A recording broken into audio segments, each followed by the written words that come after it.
he was a lifelong patron of the arts. He was a volunteer with our organization, very instrumental in starting the B-Town Jazz Fest with us, so we miss Al very much, and in his honor, we have established a memorial award. It is a half scholarship to the Jamie Aebersold Summer Jazz Workshop, and for all of his dedication to the jam sessions and his leadership and his musicianship and great talent, this year we're going to award the first ever Al Lyons Memorial Scholarship Award to Dylan Deckard.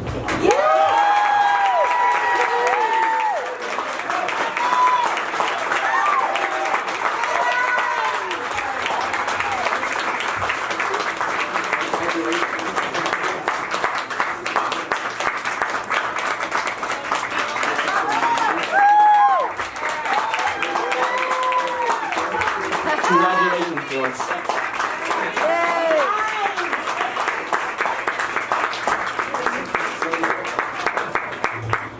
And we have one more presentation from Monika Herzig. Monika? So the second scholarship comes from Jamie Aebersold himself, who has been just instrumental in supporting jazz and trying to find my sweet spot here. In jazz and everything related to it. He was our guest artist last week and has been the one who donated the piano for us that's been going around Bloomington, many things.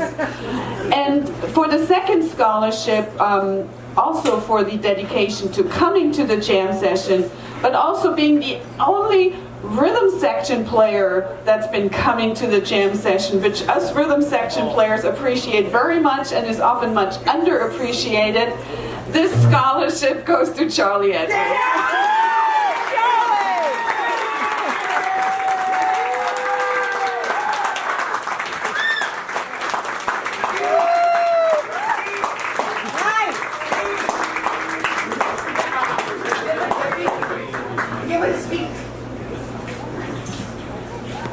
For our next award, which is the Al Cobine Award that B-Town Jazz presents every year to somebody for distinguished service to the South Central Indiana jazz community. It's named in honor of a great band leader, composer, arranger, saxophonist, vocalist, and just all-around great guy, Al Cobine, who led a big band in this area for many years. That band still plays today under the direction of its pianist, and we've asked him today to introduce the award by saying a few words about Al Cobine. So please welcome Mike Lucas.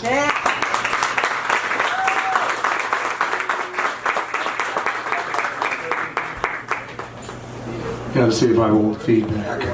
Now, here we go. Okay, Al Cobine is an Indiana native. He was born in Richmond in 1927, about the same time that so many great recordings were being done at the Jeanette Studio in Richmond, which is kind of coincidental. But he was the son of an Irish immigrant and a mother who had lived in the Richmond area from the time Richmond was settled, and a pioneer type. And he had a normal childhood.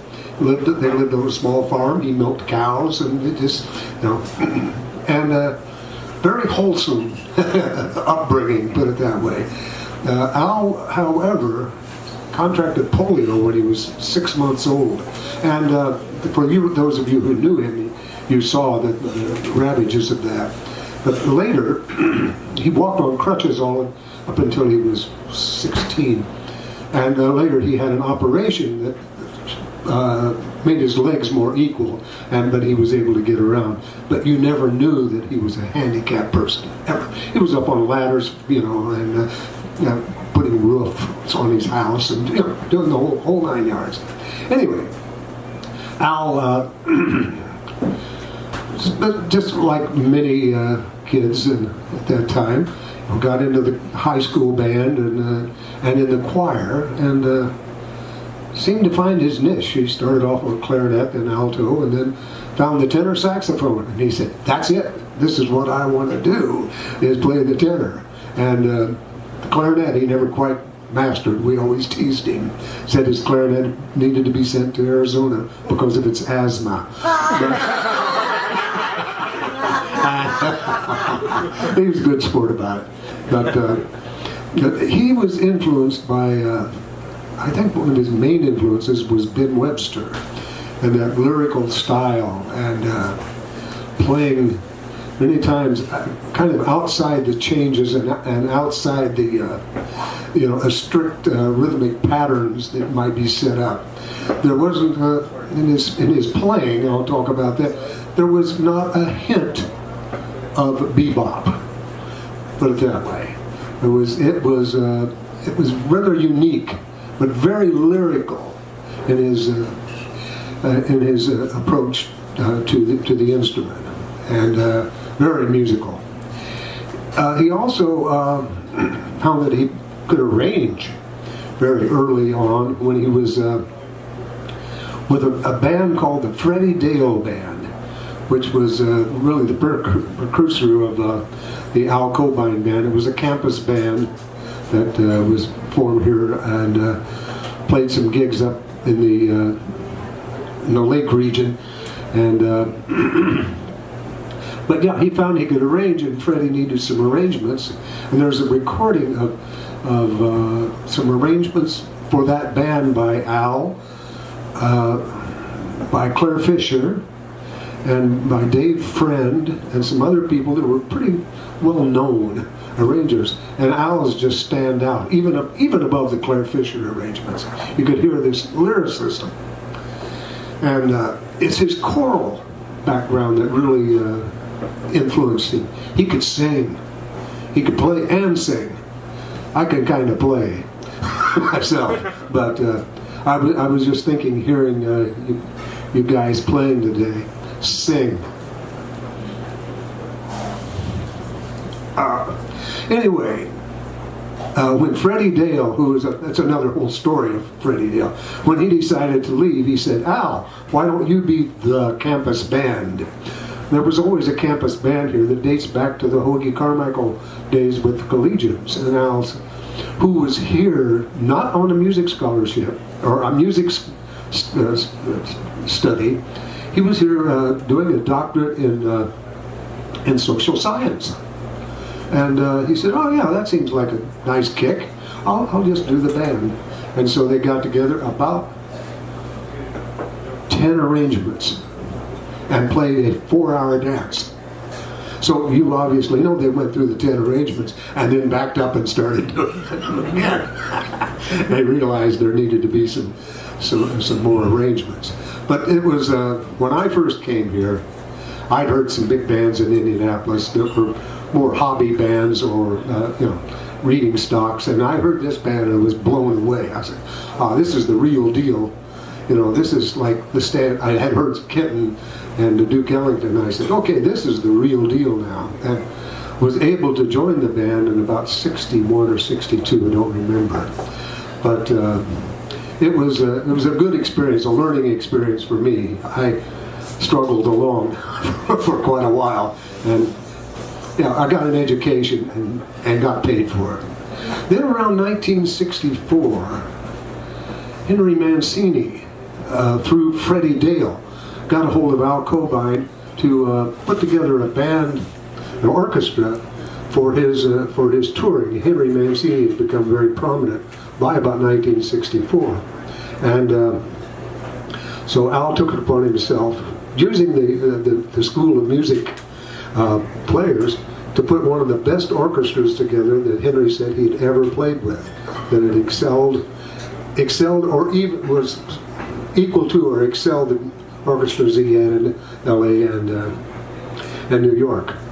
And they, for years, until close to Henry's death, he would put together bands and go out with Henry and play with Henry.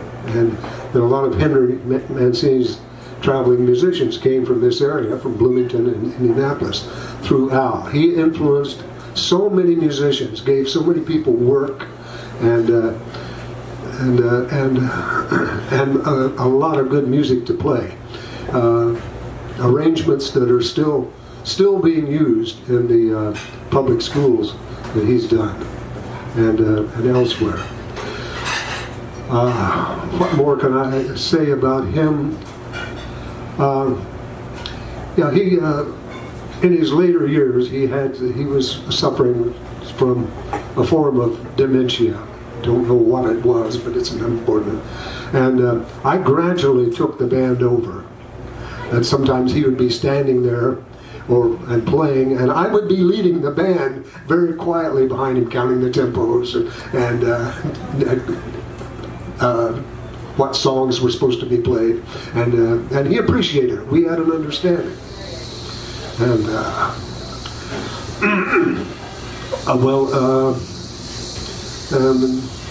yeah. But when we started, the dances that we used to play faded away. Nobody wanted a 15-piece dance band for their high school prom or their event. And so we finally ended up, and still are, just playing at Bear's Place a couple times a year. And I've got one gig in Indianapolis at the Indiana Roof every year. They want us back. But it's kind of a sad demise, but still, it's a good band and still has some wonderful players in it. And I was going to say, just as time marches on, we're talking 60 years this band been around. As time marches on, I think of the original band, there may be only two who are still with us. We buried one just about a week ago. And has anybody got any questions or anything about that? Oh, and Mary and his wife, who kept the whole act together because Al was as loose as a goose. I mean, and she's still with us and still thriving and doing quite well. I talk with her every couple weeks and chit chat. And but he was a legacy in this town and produced and had some of the best musicians, including John Clayton. Who else? It just goes on and on, the musicians that came through the band. Peter Erskine, right now I'm kind of tongue-tied trying to remember who all played in the band. But, yeah. Jeff Hamilton, yes, Jeff Hamilton, yeah. So, but I've been the piano player except for one guy since about 1962. So all the good piano players that came in here, they didn't get my gig. I hung on to it. But anyway, he is a legend in this town, and I'm so glad that his supporters have put together a fund that does through WFIU and others that recognizes his talent and his abilities. So yeah, I think I'm done in here. So thank you very much. Thank you so much, Mike. Mike is also one of the Cobine band members who survived Al's legendary driving skills. We don't even want to go there. Al was truly a blessed man in that regard as well. Definitely an angel looking over his shoulder. Well, this award has been presented every year by B-Town Jazz or Jazz from Bloomington, its former incarnation, and it's always given out to somebody for their distinguished service to the South Central Indiana jazz community. And I was surprised when I learned the identity of this year's winner. I was like, how has that person not gotten this award yet? And the winner of that award is Mike Lucas. Now you have to come back up and talk more.